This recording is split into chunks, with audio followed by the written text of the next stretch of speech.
Hey, how's it going everyone? My name is David. Welcome to Tech Mobile More. And today I want to do a review of the Samsung Galaxy S21 Ultra. Now I know there's lots of reviews on this phone already, but since I own this device and it is my current cell phone, it's the cell phone I use every day, I definitely wanted to make a video just discussing what I like about the phone, what I don't like about the phone, and whether it's still worth buying as of August 2021. But anyway, let's talk about this phone. So first things first, the display.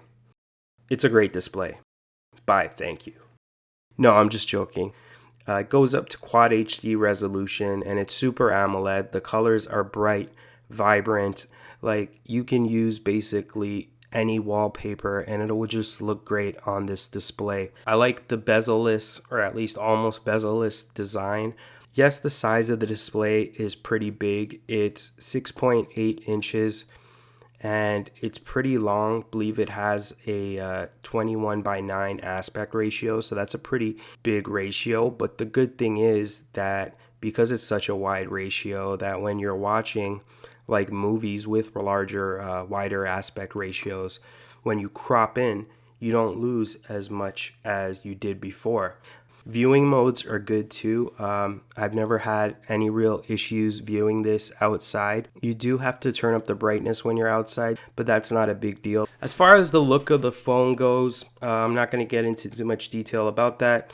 You can definitely see it already. I like the style. I don't mind the way the camera bump looks. The phone is a bit thicker than some of my old Note phones. The in-display fingerprint scanner, it works pretty well in my opinion. Sure, there's times when I don't have my finger pressed on the right spot on the phone, especially when the phone is completely off, but otherwise the fingerprint scanner works pretty well.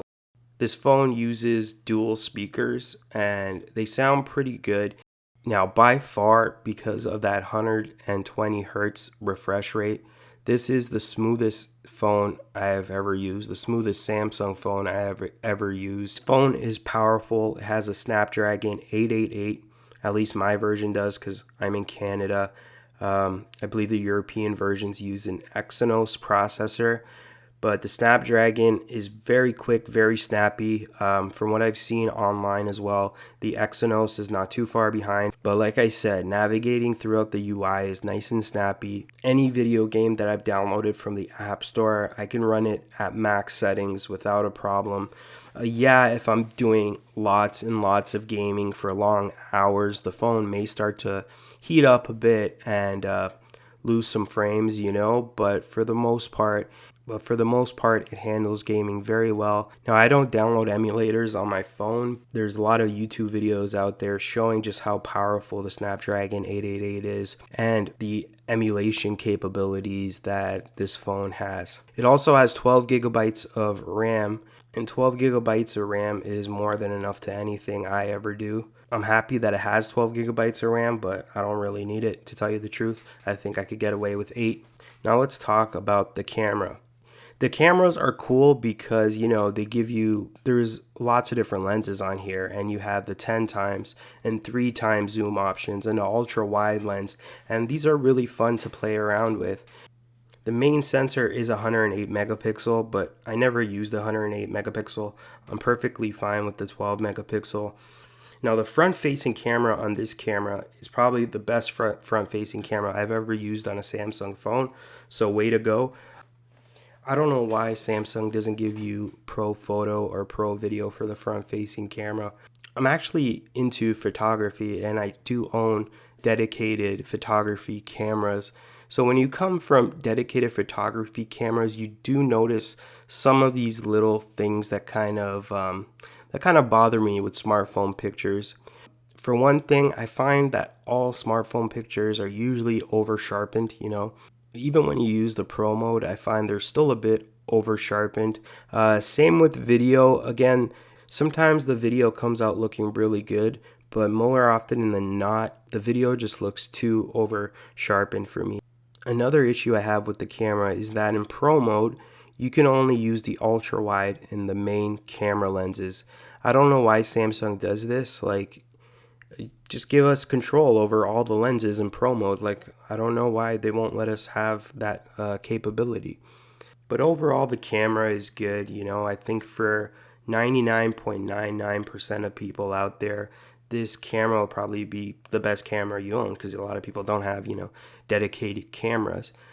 So if you want to buy a phone and a camera is important to you, I don't think you'll be disappointed with this phone. In fact, I think you'll be more than happy with this phone for video and for photos.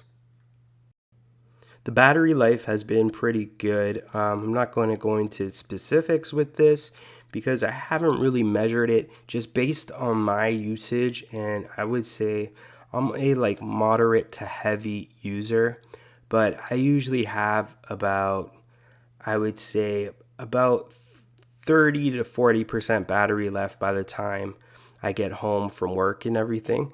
So the battery life is very good. It has a 5,000 milliamp hour battery, and it also has quick charging. The fast charging on this is only 25 watts, which is a lot less than some of the other phones out there. It's good enough for me. Like, I usually charge my phone at night when I'm about to go to bed anyway, or I just top it off a bit when I get home from work. And I actually try to turn off and not use fast charging as much as I can, because I've heard it's not very good for the battery life. Now, I have the 128 gigabyte version on this phone. There is no expandable storage. Samsung took that option away this year. So when you're buying this phone, make sure you choose the option that is best for you. You're either going to have to use cloud storage or have some type of external storage, because there's not going to be an SD card slot to expand that storage. Now, since this phone doesn't have a headphone jack, I have picked up a pair of wireless earbuds. And now that I've been using, the wireless earphones for a while, I really don't want to go back to wired. So I kind of understand why they took away the headphone jack. The future is probably going to be all wireless anyway. So now let's talk about the S Pen. I don't know, maybe it's because I've used Note phones for so long, but I've kind of gotten used to it. But I just think everybody should have an S Pen. And even if you're only using it like once a month, I still think I would rather have a phone with an S Pen than a phone without the S Pen. Like, it's cool just for taking down quick notes.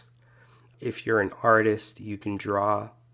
The screen off memo is one of my favorite features, and it's probably the feature I use the most. And that's when you could just pop out the pen and just take a note without actually turning on the screen. It's just a quick way to do things, and it comes in very handy sometimes. You can use it to write out text, but I don't really use this option that much. Or you can just use it for navigating the UI. Like, say you just ate lunch or are in the process of eating lunch and your fingers are dirty and you don't want to touch the screen. It's cool to just have a pen that you can navigate the UI with. Again, the case does add a little bit of bulk to the phone. I have both Samsung's own case and a third-party Spigen case. I've made videos about both of them. You can find them on my channel. Both of them do make the phone a bit wider, but I don't see it as a problem. I actually kind of think the cases make the phone look more businesslike and cool, but that's my opinion. And that's it, guys. Now, do I think the S21 Ultra is still worth getting? In my opinion, definitely. I know there's new phones coming out, like the new Google Pixel, iPhone 13's around the corner. Even the Samsung Galaxy S22 is going to come out soon. But if you could find a good deal on this phone, I think it'll still be a powerful phone for years to come, and you won't have to change it anytime soon. The screen is top notch, battery life is great, and it has an S Pen support. And we might not even see a new Note phone if Samsung decides to get rid of the Note line. So I think it's definitely worth buying. But again, everyone's different. Choices up to you. And that's it, guys. Thanks for tuning in. Give this video a like. Subscribe to my channel if you're into these types of videos. I'll talk to you guys in the next one. Bye.